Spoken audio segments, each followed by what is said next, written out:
Welcome to the Big Fat Gay Podcast, where we like to talk about the things that are weighing on our minds. Currently, our show is on break, so we've put together a couple little mini-sodes. They're just going to be little conversations between the co-hosts on different subjects. This is the first part of a conversation between Dan and Don. Second half will come out shortly. Enjoy. So, Dan, I suppose you wonder why I've called you here today. Why is this microphone in my face? Oh my God. Oh, you've had worse. Now that we are seeing the end of the light at the end of the tunnel, and COVID is finally maybe not coming to a complete close, but some real life is resuming. One of the things that is resuming are these chub chaser conventions. Indeed. Right. Now, we've mentioned them on the show before, and we're going to do a broader episode in the future about, what to do during them, what to expect during them, and all that sort of stuff. But Dan, you've spoken kind of lovingly about these in the past. So I'm kind of curious, what was your first experience with one? What do they mean to you? Yeah. Well, they're a big deal to me, and they're a big deal to a lot of people. And for different reasons, for different people, right? Mm-hmm. For me personally, it was one of the first times that I got to explore the chub chaser world on a level that was more than just, hi, you're cute. Hi, you're cute. And type. On a keyboard. And it's that live experience. And I'll admit the first time it was a little overwhelming because it is a lot like going, this is really an apt a metaphor, I think. It is a lot like going to Willy Wonka's chocolate factory because it is absolutely amazing. And don't touch that. That could be dangerous. Just because, and by dangerous, I just mean that it is live, uncurated interaction with people. And that's what people are afraid of. That's totally fair. So one of the reasons why I want to bring it up is because I haven't been to one since the mid 90s. I mentioned to you on the pre-call, I went to this one in Westchester, New York in the mid 90s. And it was sort of just an uncomfortable experience. Yeah. Right? Okay. So let me get a little bit underneath just that. Okay. You say you went to one, and it kind of reminds me of the kid who said, "Oh, my mother made pork chops. I hate pork chops." Yeah, that's fair. And it's because Mom's pork chops were dry. Yeah. So pork chops are dry. It's a little because the way that chub chaser, or for that matter, bear events, get produced, it's not like you get a grant from the government to put these on. There is not one producing organization. And there are various producing either organizations or individuals, and it's kind of like going to a party and you want to know who is your host, because that's going to make a huge difference in your party. Gotcha. That makes sense. And even if you've been to something like Convergence, now Convergence has a many decades long history, but even Convergences are put on by different sub-organizations. Okay. You could compare it to, you see a movie from Warner Brothers, but it could be any number of production companies under the Warner Brothers label.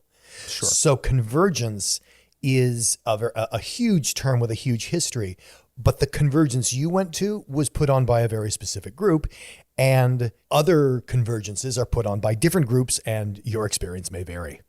Gotcha. Well, now that we're about to start resuming real world, and that means these events are back on, and we're doing the Big Fat Gay Podcast, I've been sort of rolling it around in my head. I should probably go to one of these events again. You totally should. It's an educational experience for our podcast, so I can convey it to our listeners. Purely, that's the only reason. Good for you to take one for the team, Don. There you go. I'll take a couple for the team. But we were talking about so there's Big Bayou coming up. That's the end of August this year. It moved from last year, or is that the normal time? Big Bayou is an independent event put on by the same people who have done a lot of other events in the past, including Convergences. And Convergences are traditionally over Labor Day weekend. But these particular organizers, not associated with the conversions, decided to do Labor Day weekend again because, again, meaning they've done that in the past, because it is also coinciding with Southern Decadence in New Orleans, which, if people don't know what Southern Decadence is, it's like gay Mardi Gras, or as I like to think of it, gay pride without the pride. Just gay debauchery. Yeah, it really is. And so to put a Chub Chaser event on top of that, well, boy, we're off to the races. Well, listening to you talk about your experience, your first experience in such a glowing way is very heartening. I'm looking forward to the opportunity, but I'm kind of dreading it too. Yeah. So that's one of the things I wanted to talk about here. Please. So as people are gearing up to go back to the real world and they start looking at, let's face it, a lot of us have not earned a lot of money over the past year. You know, we're just starting to get back on track. If you want to pick one of these events, like a vacation, do I want to spend all the money for one of these events? Do I want to go? So there's the financial aspect. There's, honestly, let's be completely honest. I hate admitting this in front of so many people, but a lot of my reasons feel very grade school for feeling so sort of anxious. Oh, welcome to the club. That's everybody. Really? Okay. I feel like I'm getting ready for a grade school dance, and I have no idea if if I'm going to ask someone to dance, are they even going to look at me? No, you are feeling what so many people are feeling. That's okay. That's right. So I'm not alone in this. I don't think so. Okay. So I'm not going to ask why I feel this way, but what if you feel this way too? Is this a fun experience for you? Because for me, it's tying me up in knots. Yeah, boy. So give me an example of one of these grade school experiences that is either terrible or wonderful. So perhaps using the word grade school is a bad idea because I went to a class of 8 people. So there weren't really many dances but the anxiety of going to a place where you're going to walk in the room and everyone's going to point and laugh at you. You don't belong here, or there are going to be cliques that no matter how hard I try to introduce myself or, make nice with people, I'm not part of that clique. So of course, why would they talk with me? It's when I say it out loud, I acknowledge how sort of ridiculous the fears are. This is just stuff you have to do. This is life. But and it's also very common. Like I said, what you're feeling is something that almost everybody feels. It's only that with experience, you go, oh yeah, that's how I'm feeling because that's how everybody's feeling. Now let's get on with it. Yeah, that's fair. You kind of, I think once you're aware of having that feeling, let's take the click experience. Will I fit in? Who am I going to talk to? Mm-hmm. Should I bring my own friend? That's a big one on my mind. It's I'm going to know some people there, but they're going to be busy. They're going to be seeing people they get to see once a year. I don't expect them to hold me by my hand. Well, no, but you'll find that in a social environment, like for example, and that's true. I've been going to these events for decades and I just know a lot of people there because you just talk to people and I talk to people and I think you do too. Mm-hmm. So people will introduce you. I have what I call my magic words for absolutely magic words. So let's say you're feeling a little left out and you see this pod of guys and they seem to be having a much better time than you are. And you would like to have some of that good time. Here are the magic words that will work every single time. You ready? Mm-hmm. May I join you?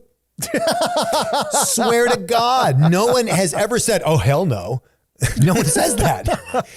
In fact, it'll be one of two reactions. It'll be, of course, and they'll go on with their conversation, and you'll pitch in when you feel so moved. Or in some cases, they'll be like, "Oh my God, of course," and then they'll be very social because they know what it's like to be on the outside of a group looking into a group, and they want to make sure they're welcoming. So you'll either get neutrality or warmth is usually what I find. Sure, that makes sense. And thinking objectively, I feel like right after the pandemic, while there's going to be some fear, just fear of people being around and getting past that, I feel like we're also starved for reconnections. Mm-hmm. That maybe after this pandemic, maybe it would be the good year for a lot of us that have never done this sort of thing to start striking out and trying things that are pushing our envelope just for that extra taste of life outside our apartment that we've missed for so long. Yeah. And, going back to your thing about bringing a friend, There are pluses and minuses. Plus, you always have a buddy to go do something.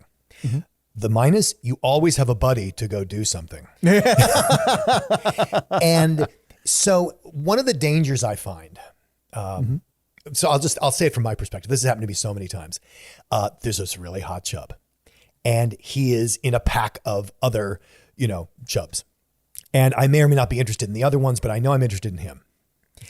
And it's very difficult to approach that. Like I can go up to that and I can use the "May I join you" magic words, and that'll usually be fine. And you'll very quickly get the sense of like, okay, they've known each other for 10 years and I've just met them.